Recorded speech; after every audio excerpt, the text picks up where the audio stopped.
What if the thing keeping you from becoming yourself is your need to tell everyone about it? Every time you announce your next big change, you leak a little more of the will that could make it happen. The modern mind is a sieve. It takes experiences in and sends them back out as commentary, proof, or performance. The result is a slow, almost invisible dissipation of psychic energy, the one currency that actually runs internal transformation. This is the contemporary pathology of exposure, a compulsion to externalize inner life that leaves the interior empty and the persona full. So here is a different instruction. V.I.T.R.I.O.L. explained, the art of using silence for inner transformation. V.I.T.R.I.O.L., presented as an alchemical injunction toward interior rectification, asks not for secrecy as vanity, but for containment as practice. When practiced with discipline, silence functions as the psychic seal, the vas hermeticum, the sealed vessel of transformation, that preserves the energy necessary for genuine alchemical work on the self. This is not a retreat into avoidance. It is a deliberate conservation of force so that something below the surface can change. Before you decide this is merely asceticism or spiritual grandstanding, consider the basic economy at stake. In Jungian terms, libido denotes psychic energy. It is limited, it moves, it invests. Your attention, your speech, your public explanations are all expenditures of that energy. The persona, your performative social self, demands currency, likes, confirmations, the narrative that you are becoming. The shadow, by contrast, contains what is unowned, unloved, or disowned. It wants to be seen, but not necessarily shown in the way the persona demands. The anima animus holds the animating dyad of relational and emotional life that mediates between conscious direction and unconscious depth. When energy is repeatedly diverted into announcing, defending, or performing internal change, there is less available to be redirected inward where real transformation, nigredo, albedo, rubedo, takes place. If this distinction between inner work and performance is clear to you, write in the comments. Containment precedes change. These three alchemical stages are metaphors, but precise ones. Nigredo, blackening, marks a confronting of decay and dissolution, the necessary darkening in which undigested material surfaces. Albedo, whitening, is the purification phase, a clarification of contents once the rot has been exposed to light and held. Rubedo, reddening, names integration and embodiment, the stage where inner change expresses itself as new comportment and renewed vitality. The alchemist's work, whether literal or psychological, requires a vessel sealed against leakage. That is the practical import of V.I.T.R.I.O.L. Interior visitation and rectification demand containment. If you are inclined to question whether silence is merely aesthetic or symbolic, think of silence as technique. Technique implies instructions, measurements, attention to small decisions. It is not a promise of instantaneous enlightenment. It is a disciplined pathway intended to change how psychic energy flows. The following 40-day protocol is offered as a disciplined experiment, a structured and time-bounded way to test whether confinement of expression can yield different outcomes than continual disclosure. This is a practical laboratory, not a dogma. Before we begin, a clear safety and ethical boundary. This vow excludes disclosures necessary for physical safety, medical or psychiatric care, legal obligations, and professional duties that require transparency. If you are in an abusive situation, experiencing thoughts of self-harm, or bound by mandatory reporting duties, do not practice silence at the cost of safety. Containment is an ethical skill, not a moral litmus test. It must be used responsibly. If this instruction is reaching you, take a moment now, if you can, to download or print a private journal template and commit to writing a precise internal declaration. This document is for your eyes alone. If you have the template, or even a blank page, write one clear sentence describing why you are attempting this practice. Keep it short, honest, and devoid of performance language. When you have it, keep it sealed in a private place. This is your compass and your contract. To understand why this matters, we need to be precise about what we mean by psychic economy. Imagine your attention and speech as electrical current. The more you route it outward into explanation, justification, and preemptive storytelling, the less voltage is available to fuel internal chemical reactions, the slow, oxidative work the psyche needs to transform shadow into insight. When you speak prematurely about a nascent insight, you do two things. You objectify an experience into a public narrative, and you transfer the energy of formation into the social field, where it is consumed by reaction, opinion, and validation. The result is that what might have matured into integration becomes a half-formed identity claim. Jung's model helps us see this without moralizing. Libido is not carnal only. It is the psychic charge that informs everything from curiosity to devotion. The persona negotiates social reality. It adapts and protects. The shadow contains the energies and impulses the ego cannot yet reconcile.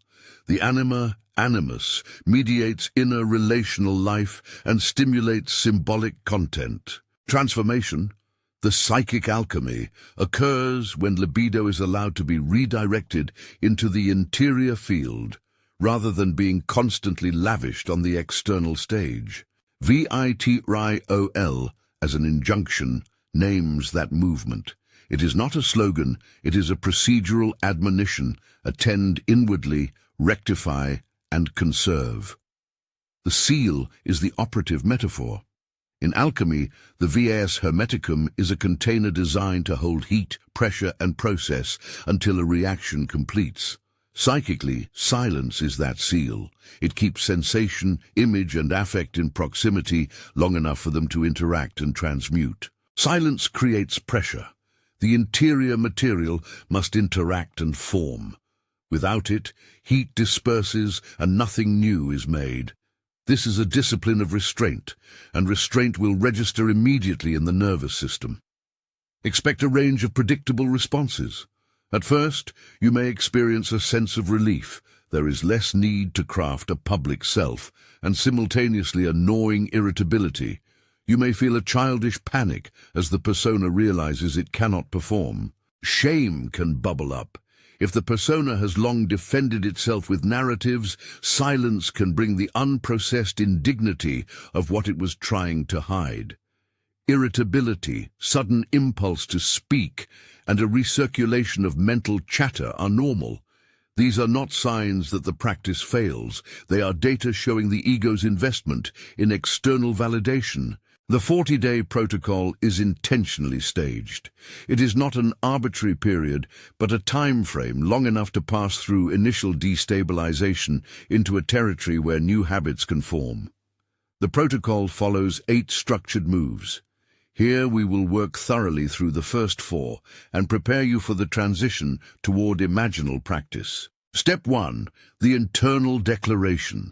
This is the single most important textual act you will perform. Write one clear private sentence that states the purpose of your experiment in the first person. Avoid rhetorical flourish. This is not a manifesto for an audience. It is a compact orientation for you. Example phrasing in form only. It is crucial you use your own language. I will practice deliberate silence to conserve psychic energy and allow inner transformation to proceed uninterrupted for 40 days. Do not read this aloud. Do not share it. Seal it in an envelope or a private digital file that you will not open during the first 3 days. This declaration performs 3 functions.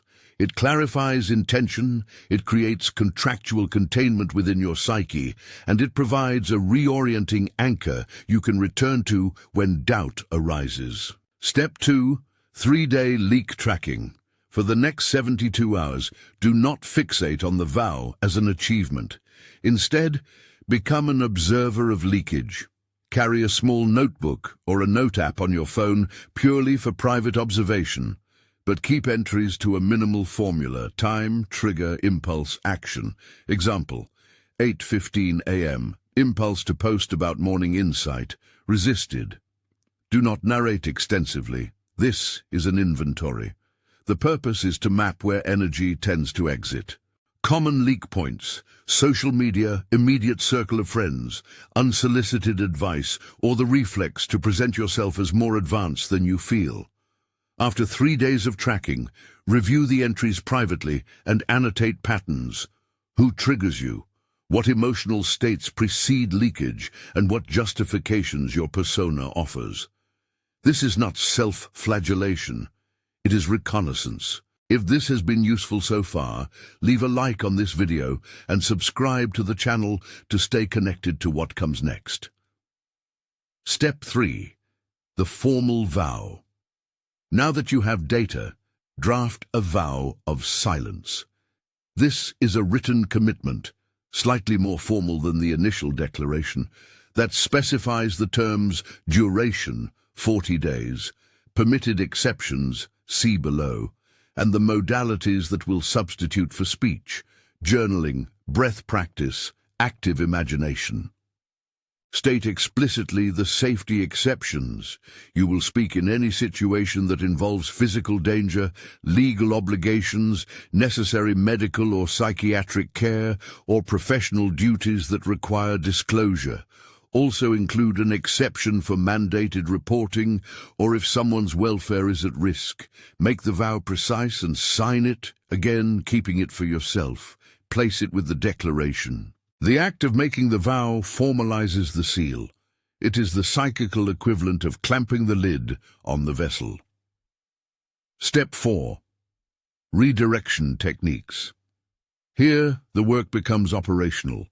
When the impulse to speak presents itself, whether to post, explain, correct, rescue, or perform, you will arrest the impulse and redirect its energy. A simple redirection sequence: stop, breathe, note, transmute. Stop the mouth before it forms words. Take 3 slow diaphragmatic breaths. Note the sensation. Where does the charge live in your body? Name it privately in one word: fear, pride, eagerness. Then transmute. Channel the energy into an inward practice, such as a single sentence of private journaling, a 3-minute breath count, or a short embodied movement. These alternatives are not equal substitutes. Each engages libido in a different register. Breath and posture engage the somatic field. Brief journaling moves the energy into symbol formation. Small movement alters proprioceptive feedback. You are learning to convert outward speech into internal pressure that drives inner recomposition. This is also the moment for an ethical checkpoint. The vow and redirection are not tools for manipulation. Containment trains discretion. It is meant to increase responsibility and not to hoard power for coercive ends. If you find that silence is being used to withhold necessary information to control others, that is a red flag to revisit the vow and its application. The practice must always be allied to integrity. At each of these steps, you will encounter psychological reactions that deserve framing rather than alarm. For many people, the first week contains a surge of what callers in contemporary practice name withdrawal. This includes a restlessness, heightened dream activity, and sudden waves of loneliness. Conceptually, think of it as a redistribution of energy. Resources no longer spent on external narrativizing are now creating pressure internally. That pressure has to be processed, and processing often feels like turbulence. Do not equate turbulence with pathology. Notice, name, breathe, and maintain the seal. A practical aid for dealing with strong impulses is a device I call the sealed letter from your future self. Write a short note to yourself, dated 40 days from now, describing in a few lines the state you hope to be in and one behavioral sign that will indicate real change. Seal the letter. Place it somewhere you can open it only after the 40 days. In moments of doubt, reading it is forbidden. The letter exists to anchor the future, not to be used as a salve in the present. If the urge to read or open it arises, that is precisely the testing impulse you must resist. The presence of the unopened letter works like a magnet for patience. Return now to the issue of public projects and obligations. The vow permits necessary professional communication and safety-related disclosures. It does not sanction evasiveness. If you are leading a team, have dependents, or are required to communicate, define the minimum viable disclosures before you begin and document them. Transparency about essential operations is fully compatible with the interior experiment. The point is to curtail voluntary performative disclosures, those which serve the persona more than the work. Let's pause here for a moment and look at a typical scenario to clarify how these steps play out in ordinary life. Imagine you are a creative professional who has been working on a new body of work. The persona is excited to announce the project, to claim the image of the emerging artist.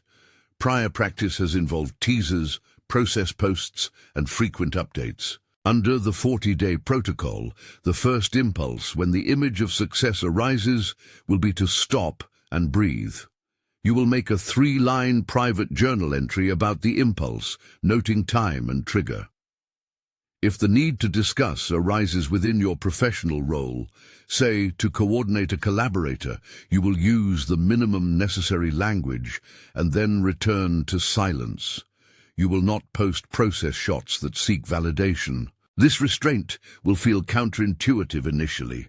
The creative surface seems hungry for oxygen, but the seal compels depth. Ideas that would otherwise have been flattened into captions will be allowed to form quietly, to ferment, to acquire density. This is not romanticizing effort, it is a procedural reallocation of attention. By the end of the first 2 weeks, patterns will emerge. You will notice the times and people who most reliably solicit your narrative. You will see how certain moods, boredom, anxiety, triumph, act as triggers. The persona will offer rationalizations. I should share this for accountability, or people expect progress. Treat those rationalizations as symptom data. Accountability can be restructured to be private rather than public. A daily private check-in with your journal accomplishes the accountability function without the expenditure of display energy. Expectations from others are not obligations to perform. Distinguish between relational duties and persona demands. You will also encounter a subtler test, the helper impulse.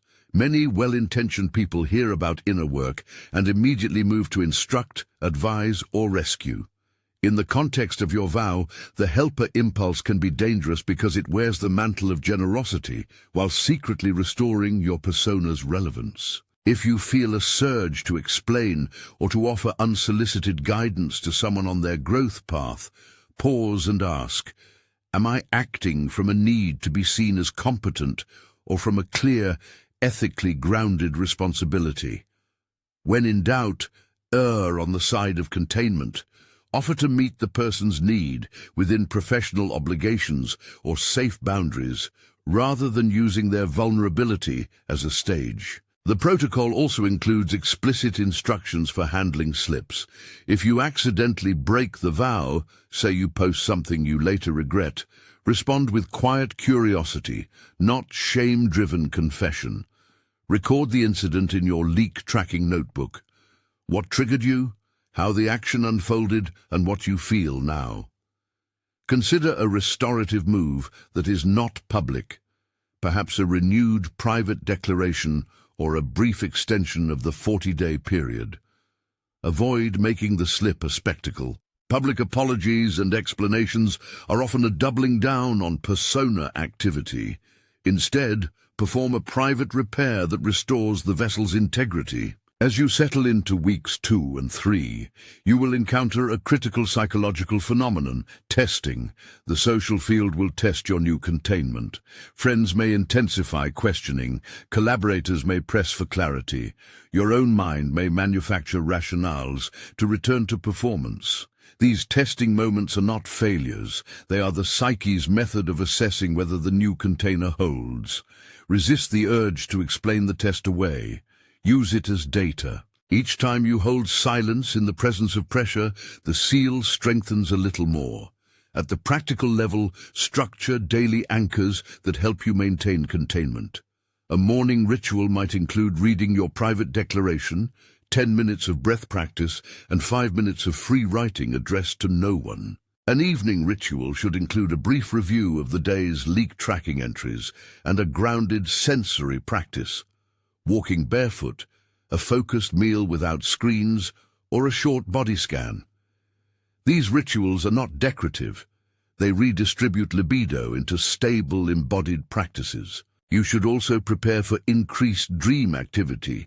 Many practitioners report richer, more vivid dreams once the persona is not repeatedly narrativizing daily events. This is because material that would otherwise be consumed by daytime storytelling becomes available for nocturnal reprocessing. Keep a dream journal by your bed and write short fragments upon waking. Avoid immediate attempts to craft public narratives from these images. Treat them as raw material for later active imagination work. There is a moral dimension to containment that cannot be overlooked. Power that is not integrated often turns into manipulation. The point of sealing the vessel is to allow transformation to mature so that any power you accrue is embodied and ethical. As you progress, monitor your motives closely. Does silence make you feel superior? Do you enjoy being the steward of information because it elevates you? These are signs that containment is becoming an egoic instrument. The remedy is humility practices. Small gestures of service performed without recognition, silent generosity, or anonymous gifts that remind the self it is not the center of moral worth. Now, approaching the end of the third week, you will be at a decisive hinge. The interior material has been fermenting. Images and sensations will begin to gesture towards symbolic meaning. This is the threshold for the next phase, active imagination, which is where interior dialogue and symbolic enactment take place without publicization. It is a place of encounter.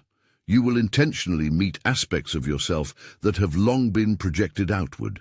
Before we move there, reflect on one significant piece of troubleshooting advice. If loneliness becomes acute, or if withdrawal feels crippling, do not interpret that as failure. Loneliness is not the same as danger. However, if silence precipitates a crisis, fielded as thoughts of harm, significant depressive states, or a deterioration of necessary relational functioning, breach the vow immediately and seek appropriate support. Containment is a tool, not a weapon. The vow explicitly excludes situations where staying silent would be harmful to you or to others. At this hinge, you may feel an urgency to share what feels like a profound insight. This is the test the alchemists always warned about. You will want to rush to a friend, post a fragment, or signal your achievement. Resist. The work you are doing now is to allow the content to consolidate into embodied change rather than into commentary. The voice that insists on announcing itself is the persona's last attempt to retain relevance. Notice the cleverness of those impulses, how they dress themselves in virtue, how they promise accountability or inspiration. Name their rhetorical strategies, then return to containment. There is an important practical skill here, discernment about opening. Not all openings are equal. The vessel is opened deliberately only when integration shows itself in consistent behavioral markers. Quicker decisions without second-guessing, reduced reactivity in relational conflicts, spontaneous creative output that does not rely on approval, and a sense of inner authority that feels embodied rather than theatrical. When these indicators cluster over time, you will be prepared to consider gradual, strict opening, one measured conversation, one controlled public mention, always accompanied by a re-evaluation of motive. For now, hold the seal. The next set of practices, active imagination, testing, consolidation, and careful opening, require that the interior pressure has been sustained long enough to produce structurally different psychic content. You will know you are ready when your impulses to announce are not merely suppressed, but replaced by a felt readiness, desire to speak that is aligned with service rather than self-promotion, and that can be expressed with humility and restraint. As you move toward that threshold, keep using your tools: the private declaration, the sealed future letter, the leak tracking notebook, and the short redirection rituals. Each of these functions as a small hinge that helps the larger container hold. Expect resistance in fresh forms. The persona will invent new narratives. I am ready now. This will help others.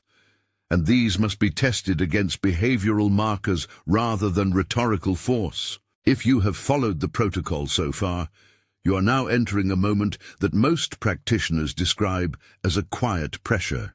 It is neither loud nor dramatic. It feels like a heat under the lid of a pot.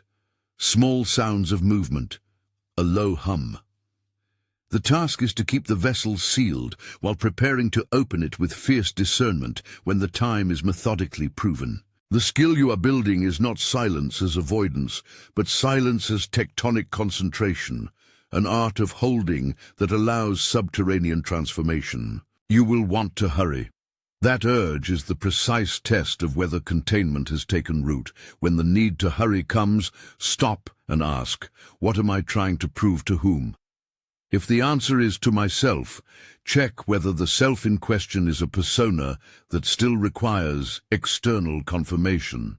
If the answer is to others, consider whether your action will contribute to their good or primarily satisfy a story of becoming. This question of motive is the recurring ethical litmus that will guide all decisions to open or to remain sealed. The next practice phase will introduce active imagination, an intentional way of dialoguing with images, figures, and emotional states that surface in the sealed vessel. It requires solitude, a reliable nightly schedule, and a small set of prompts that are both disciplined and flexible. We will prepare for that by refining your nightly routine and reinforcing your ability to stay with the emerging material. For now, remain with the seal, keep the records, and let the inner pressure shape itself. You will now be asked to meet what appears in the vessel without formatting it for an audience. Active imagination is the disciplined art of encountering images, feelings, and voices as if they were living interlocutors. It is not idle daydreaming. It is a committed, repeatable practice with procedural safeguards. Begin by choosing a consistent hour each night when interruption is unlikely. Make the setting intentionally simple. A chair that supports your spine, dim light, a small notebook and pen within reach, and a timer set for 20 to 30 minutes. Sit with feet grounded. Allow the breath to settle into the abdomen. Name the session aloud or silently with one sentence of orientation drawn from your declaration. I will encounter what needs integration tonight. Then close the mouth. The practice proceeds in 3 movements: invitation, encounter, and registration. Invitation: breathe, allow an image, often a color, a shape, or a bodily sensation, to present itself. Do not force content. If nothing appears in the first few minutes, focus on the breath and invite a mood, curiosity, patience, or even, I don't know. Encounter. When an image or feeling arises, address it as you would a person in a room. Ask one simple, open question: what do you need? Or why are you here now? Notice the modality of response. An image may shift, a phrase may surface, a bodily tone may change. Respond not by explaining, but by listening. Let the dialogue unfold as if you were both curious and minimally directive. Keep your language simple. Avoid theorizing the material into an immediate lesson. Registration. Toward the end of the session, produce a brief written record, no more than a few lines, describing what shifted, what questions seemed important, and one small behavioral experiment to try the next day. These notes are for retrieval and pattern recognition, not for performance. Active imagination is imaginal laboratory work. Some encounters will be terse, a color that holds a feeling. Others will be longer, with distinct voices. When a particularly strong image arrives, embody it. Feel its weight, allow a posture that replicates its tension, and then breathe into the sensation until its edges soften. Do not translate the image immediately into moral value or into a social narrative. Let it reveal its logic across sessions. Over time, you will recognize that images are not random, but have a grammar tied to the leak patterns you catalogued earlier. The practice deepens what the sealed vessel has been holding. It converts pressure into intelligible symbolic material. Expect testing during this phase to intensify. The persona does not cede territory easily. It will manufacture opportunities to perform the new insight. A friend asks for advice that would let you display your progress. A public forum tempts a revealing post. Your internal critic suggests an early reveal as proof of success. These are tests. Each time pressure arrives, return to the mechanics. Stop, breathe, note, transmute. Record the test in your leak tracking notebook with the same minimal formula as before. Time, trigger, impulse, action. Resist rhetorical rationalizations. A useful arbiter here is motive check. Ask yourself, is this action primarily about service or about appearance? If motive is mixed, err toward containment and ethical caution. The ability to decline an opportunity to perform, especially when it would benefit your social image, is a visible measure of the SEAL's strength. Step 6 in the sequence is the explicit testing phase of the 40 days. This is not a passive endurance trial. It is an intelligence-gathering operation. Design 3 plausible social scenarios before you begin and plan how you will respond in minimal, serviceable ways that preserve obligations while not inflating your persona. For example, if a collaborator asks for process updates, agree to a weekly one-page summary delivered privately. If a friend seeks advice that would position you as authority, offer a referral to a resource or suggest a time-limited conversation that serves them rather than showcasing you. Count these modeled responses as experiments. Each time you navigate social pressure without leaking performative energy, annotate the interaction and note the felt difference within your body afterward. The cumulative evidence of held tests is precisely what will permit you to open later with discernment. Resistance will take several recognizable forms. Rationalization sounds reasonable.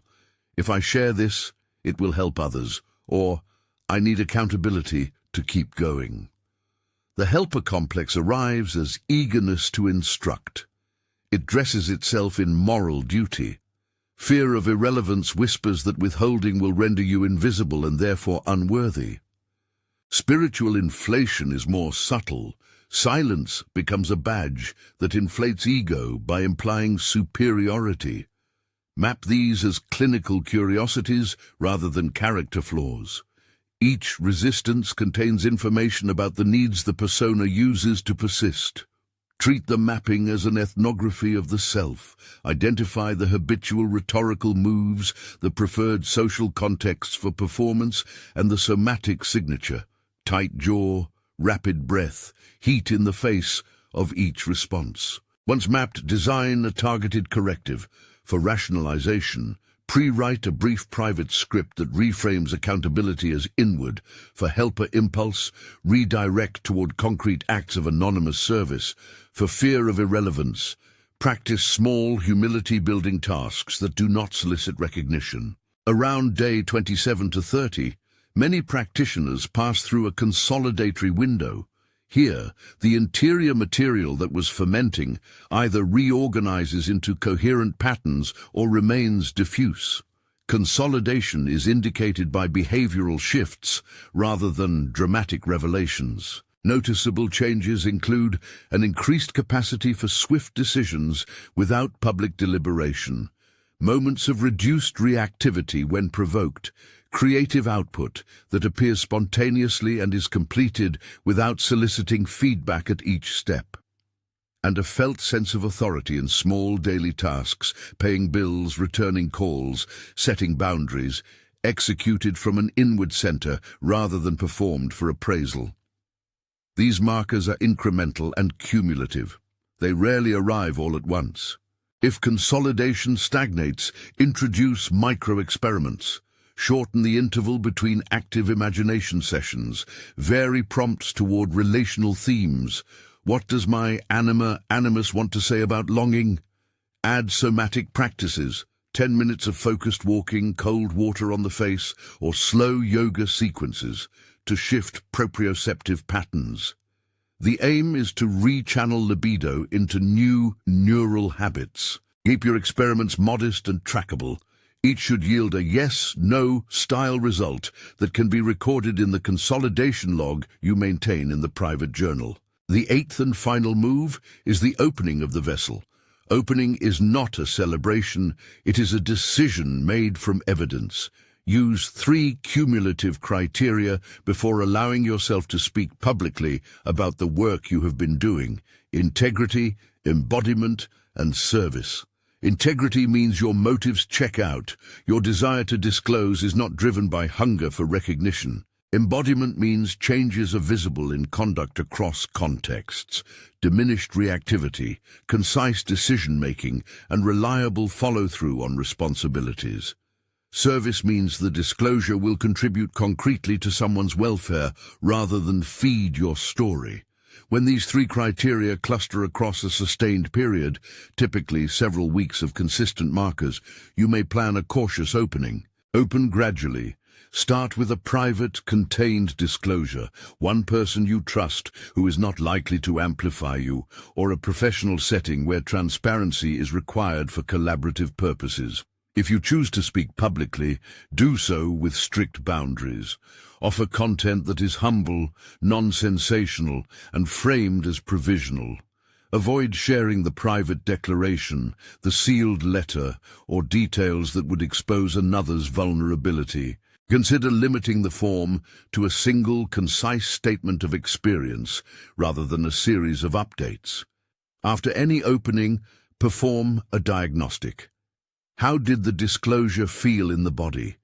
Did it restore the seal or rupture it? Did the social response alter your interior state? Use this data to decide whether to maintain the previous level of containment, to reseal for an extended period, or to adjust the boundaries of future openings. Troubleshooting must also account for slips and restarts. If you prematurely speak in a way that feels performative or leads to adverse social outcomes, do not escalate with public repair. Avoid using a confession as further performance. Instead, enact private repair. Return to your sealed declaration, write a short addendum that clarifies motive, and consider extending the 40-day period by the number of days you felt the seal weakened. A more formal reset can be useful. Repeat the 3-day leak tracking with heightened attention to the circumstances of the slip, adjust redirection practices, and introduce a new small corrective experiment. Perhaps a 7-day mini-seal during which you increase active imagination frequency. Framing slip repairs as adaptive learning reduces shame and preserves the vessel's integrity.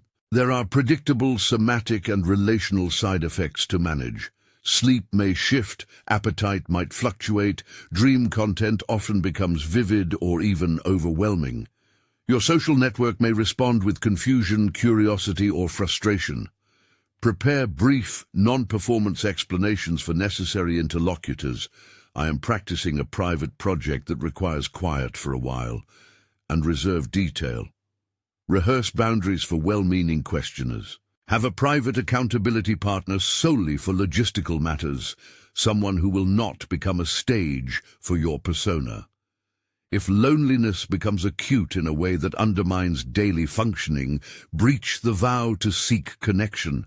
Deliberate repair is permissible and wise. Ethics remains the seam that holds technical competence to moral responsibility. Containment is not license for withholding crucial information, manipulating outcomes, or cultivating superiority. You may not use silence as a weapon in relationships, as a method of coercion, or to avoid necessary reconciliation. If you occupy positions of authority, be especially vigilant.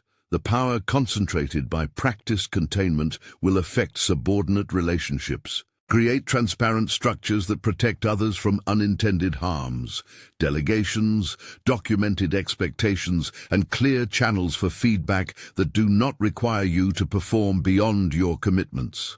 If the practice increases your capacity to act with responsibility, it succeeds only in so far as the power it produces is used ethically. A final set of practical safeguards concerns professional and safety exceptions.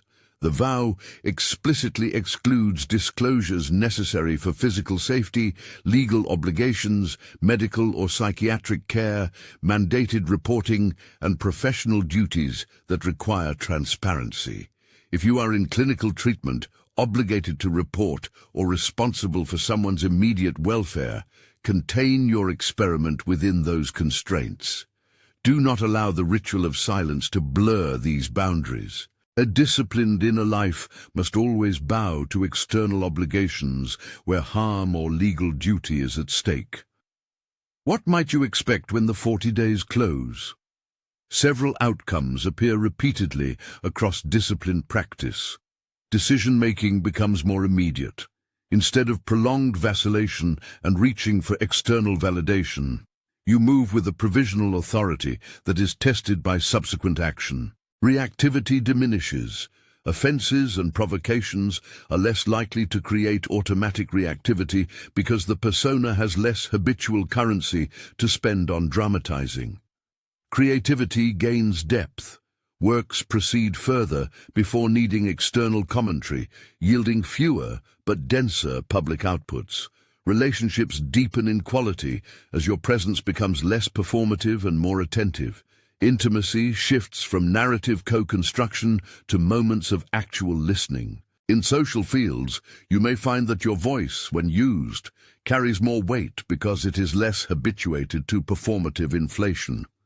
Expect no miraculous flattening of challenge. Rather, anticipate an embodied tempering of psychic energy that fosters reliability. Long-term practice may include periodic reseals, 40 days every few months, 4-day seeds post-critical events, or maintaining a daily micro-practice of a private declaration and 5-minute evening review. The skill is not a one-off hack, but a craft. Less like a single conversion and more like learning an instrument. Periodic discipline refines nuance. Over months and years, you will likely notice not only behavioral changes, but an altered relation to expectation itself. The compulsion to narrate becomes an option rather than a modality of being. If you are considering beginning now, remember that small decisions matter. Start with the technical basics, write your declaration, perform 3 days of leak tracking, draft the formal vow with explicit exceptions, and schedule nightly active imagination. Print or save the journal template you downloaded at the start and place it where only you can access it. Keep your metrics simple. Your discipline need not be dramatic, it must be precise. This alchemical schema, nigredo, albedo, rubedo, has been our organizing metaphor. Nigredo, blackening, names the disorienting descent into what must be dissolved.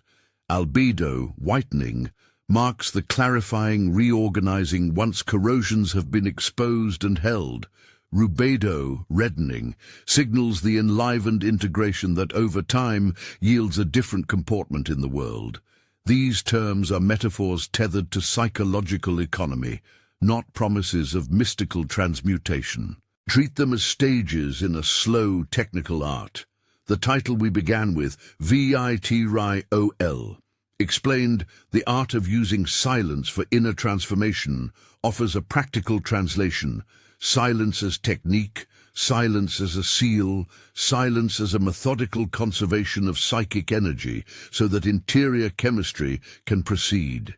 Use it responsibly, keep the exceptions clear, honor the ethical demand to avoid using containment to manipulate, treat resistance as data, embrace consolidation as behavioral evidence rather than narrative triumph. If you decide to proceed, let the vow be a laboratory, not a morality play. Speak less so what speaks through you may become clearer.